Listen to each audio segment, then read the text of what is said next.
Welcome back, friends. We have a very special episode today, so sit back, grab some iced tea, and join me, Phantom, as we go straight to hell. It's a beautiful day in upstate New York, and we are just blessed to have this blank Part 9 canvas from Top Notch Replicas. We also have some straps from Horror FX Designs. This is my old mask. I painted this years ago. I think we can do much better now. Start out by defining where the cuts will be. These are the strap holes. They're small little suckers.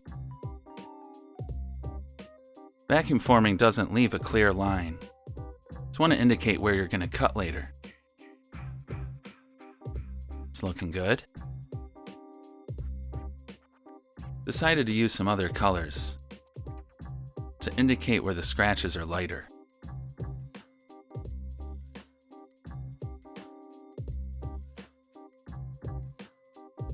That's about right. What is this hole for? I never understood why that's there. Be careful, because that's close to your strap hole. Always want to make pilot holes. But when you do, make sure that that drill bit is lined up dead center.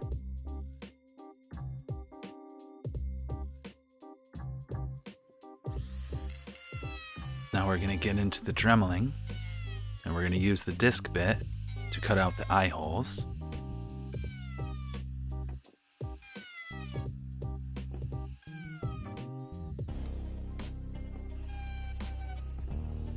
And I want to go in and take the main cuts first, and later I'll do the fine detail of these cuts. You always wear safety eyewear when you do work like this.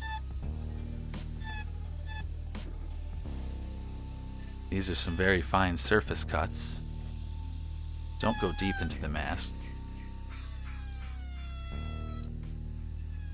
See how I use my thumb to steady the dremel along the surface of the mask. I always sand the axe cut, don't want it to look jagged.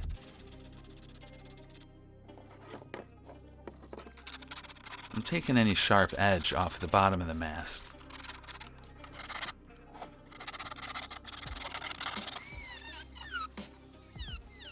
I couldn't see very well as I'm wearing the eye protection.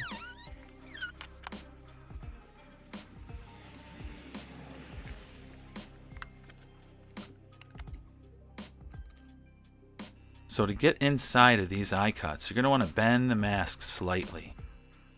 That allows you access to fine-tune that eye damage. This is the drum bit. I couldn't see what I was filming very well, but we don't care.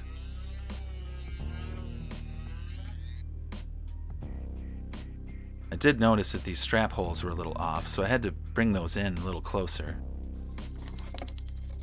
Now I'm just lightly sanding this whole surface of the mask. You really want to sand hard on the inside.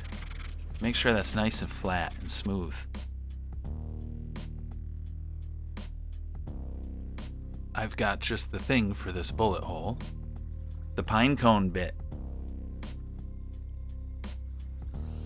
Dremel kits typically come with a lot of bits, and the different shapes allow for a lot of different uses. You want to pretty much use them all.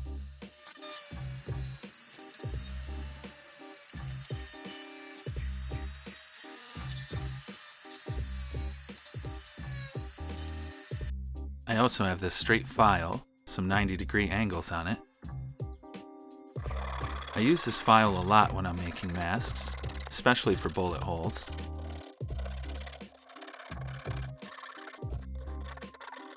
Just makes it so easy to get in there and get those sharp corners. And as always, you want to pluck out the vent holes. Bullet hole looks great. Eye damage is looking nice and detailed. Propeller damage looks good. So I think she might be ready to paint after we sand the edges a little more.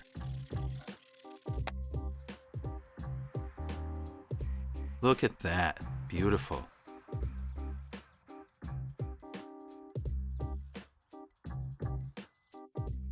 So I've been using these zip ties as a fail-safe.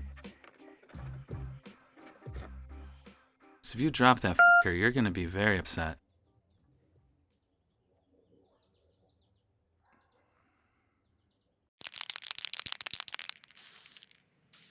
Now this is some black primer. And notice how I'm spraying each little spot instead of using wide sweeps. It's just how I do it. Trying to get a little more control that way. Now we can clearly see the surface of the mask, and it needed some more detail. It's never too late to do some dremeling, even after the first coat of primer goes on. This is our flat white primer.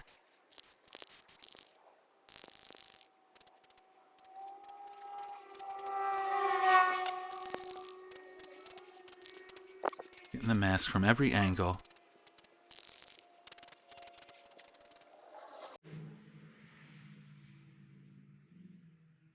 This primer gets very chunky. These little chunks build up in all the thin cracks, so you're going to want to use a knife to cut the chunks out in between coats. This is very important because those little chunks will grow up to be big chunks as you spray more layers on there. After another coat, it's looking nice and smooth. On top of the primer, I put some heirloom white.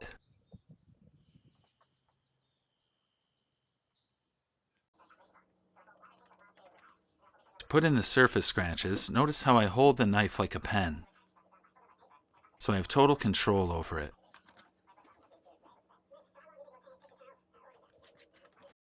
There's a lot of surface scratches on this mask.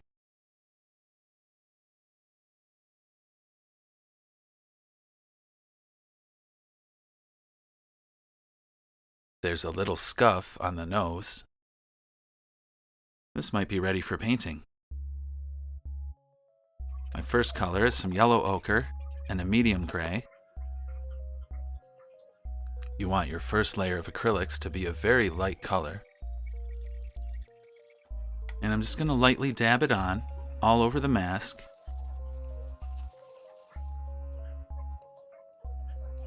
And anytime I see too much paint appear, I'm going to stop and wipe it away.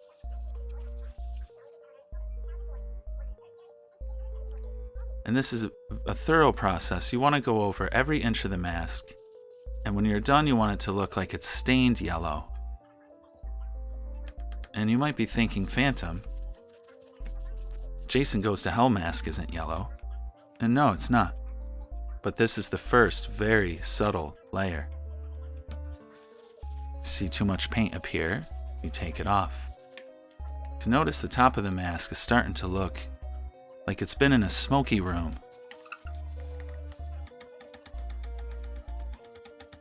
Don't want it to look like paint. Anywhere where the paint appears to be splotchy or dark, take it right off.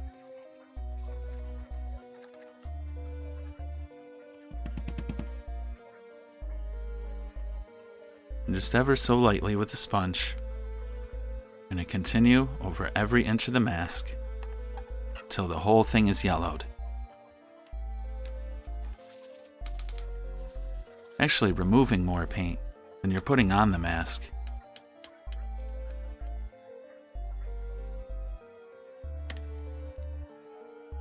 And once all of the mask is covered with this yellow, you want to take the same color, start digging it into the fine cracks.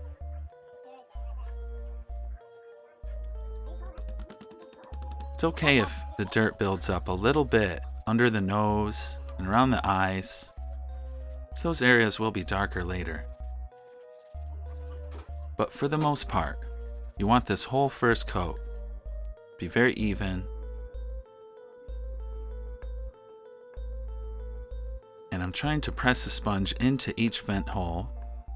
Don't want those to look clean. And this whole process is to make the paint appear like it is dirt.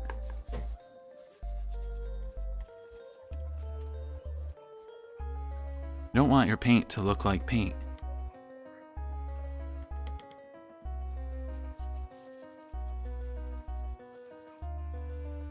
So now we're taking a brush and we're just going to go along, outline a lot of these edges. We're going to fill right in all of these cracks. This is kind of similar to the part 7, but I'm not using a wash here. It's a very thick paint. I'm just wiping it away a lot. Now you can see all along the eye damage. We're just forcing paint into each one of these little thin cracks.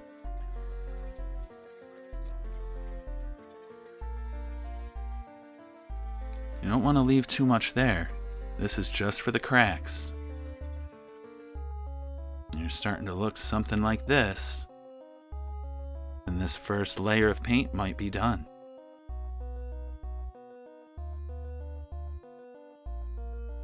You see, I put a little more paint around the bullet hole, and the propeller damage, and the eye damage, and each vent hole. So before our next layer, I've noticed there's some clean white areas, and we're going to go ahead and spot those with the brush.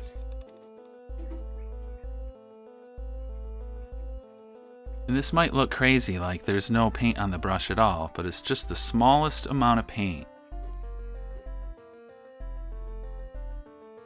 And you're just going to roll it on to the cleanest parts of the mask until there isn't a single white spot left. Just the smallest amount of paint. See?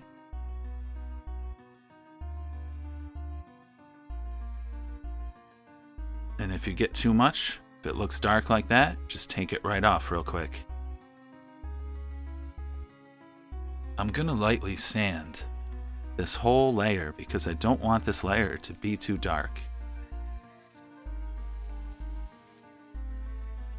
Our next layer is burnt sienna and medium gray. But I used a little darker brown to darken the color a little. There are many reddish spots on the mask. I'm going to take it out in the light here and see how it really looks. And I don't always use a sponge. Sometimes you need the brush to get in the details in certain areas. Now this will be very blackened later, but even so, still want to build each layer.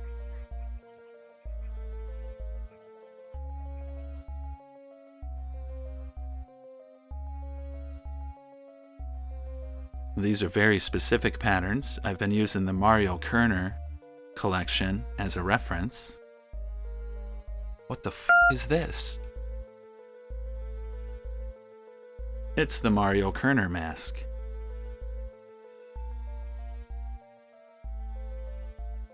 So the effect is kind of like the old screen tones from comic books and print.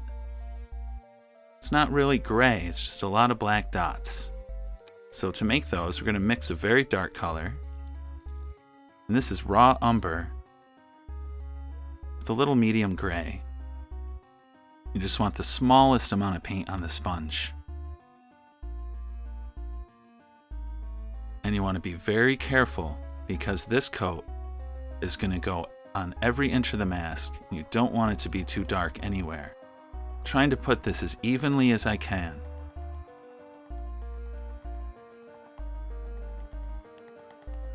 The sponge needs to be very dry. At this stage in the mask, you will regret it if you put wet paint from a sponge directly on. So don't f it up. And we're getting in with the darkest color now, which is probably just raw umber alone. And we're using a thin brush to fill in all the cracks. And we've also used that raw umber to finalize some details where the dirt has built up. And as usual, we're not taping off the chevron or anything. Don't want to damage the paint around it. And we're just going to freehand this nice little crimson chevron.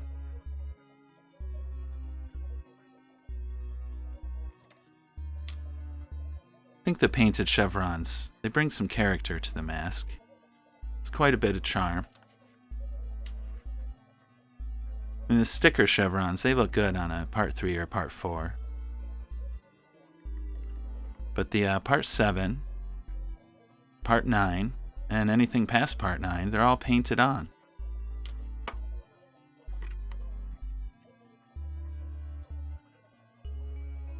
usually paint it on imperfectly. You can see this one looks like at a weird angle. And that's how it looked on the reference, so that's how I'm going to paint it.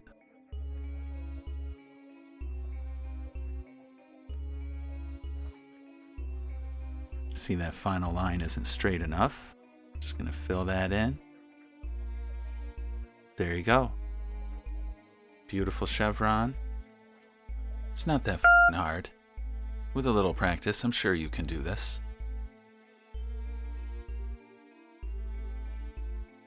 It's looking beautiful. I think she might be ready for a clear coat.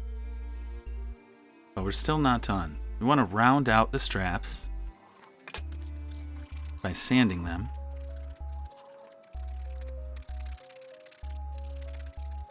And each strap connection is a little different. There's one that's a little more dented in the middle, so I'm sanding that out too.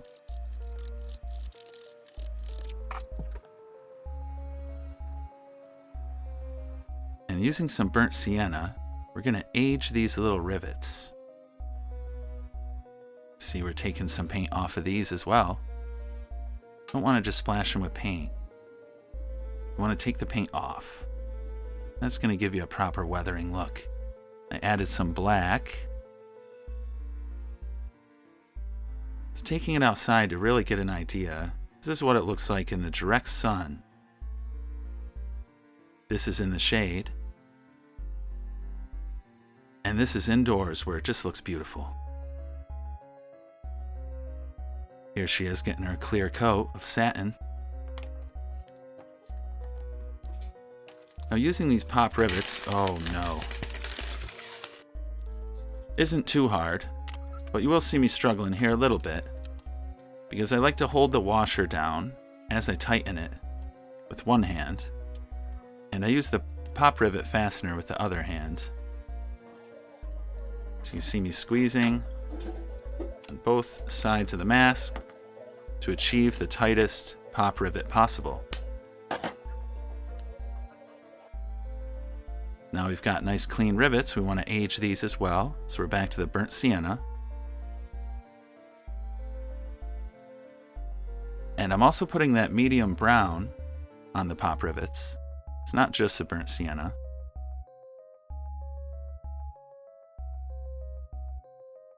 But what we've got here now is paint that has not been clear coated. So that paint will rub off. So we're going to want to spray a clear coat over the pop rivets. And I want that clear coat to be flat. So I don't want that flat clear on the satin mask. So I'm making a shield to protect the mask while I spray the straps.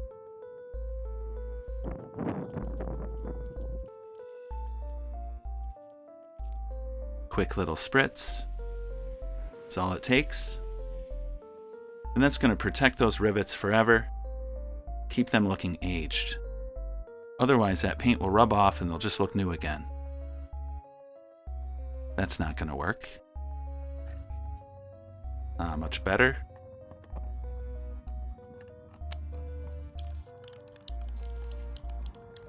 Quick little coat of flat clear. And I like to break in the straps a little, give them those nice little wear marks. Let's try that again.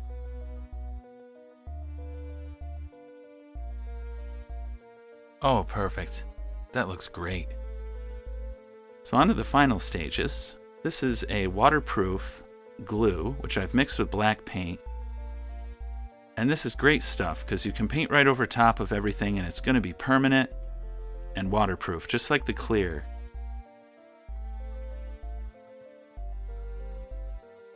You see I'm using that just about everywhere in small amounts. Just get a final layer of grime on top of all the rivets and along the edge of the mask. Also using it to dull down the edges of the eye damage where that satin shine makes it look a little too new. This stuff is going to dry flat. Now I'm putting the blood directly over top of that, and that black glue is going to make the blood look darker. In certain areas I want that blood to be almost black. Maybe Jason's bleeding out his mouth a little. Put that final little touch on there. Oh, that looks great. This prop blood is great for a mask like this. And here she is outside. Looking lovely. Looks very brown in the morning sun. But as that sun achieves a higher angle in the sky, looks more like this. Very accurate to the film.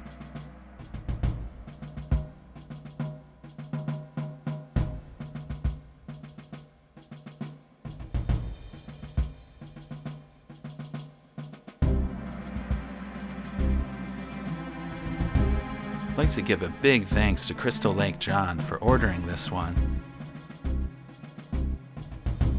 And thanks to everyone for watching and coming along on this beautiful journey today.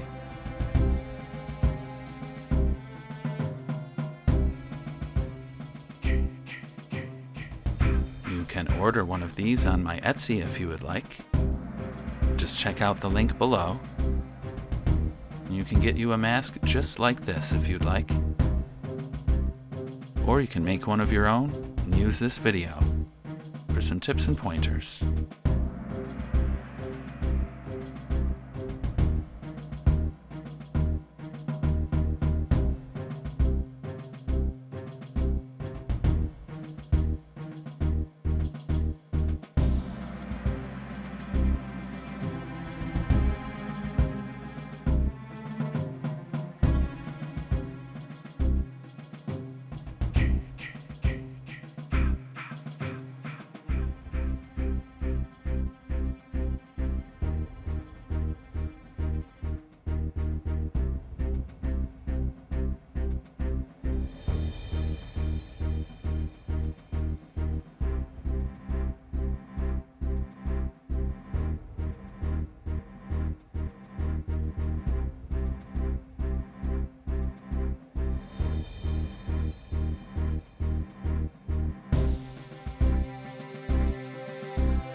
Thank you so much for watching. Thank you for all your support. I will see you in the next one.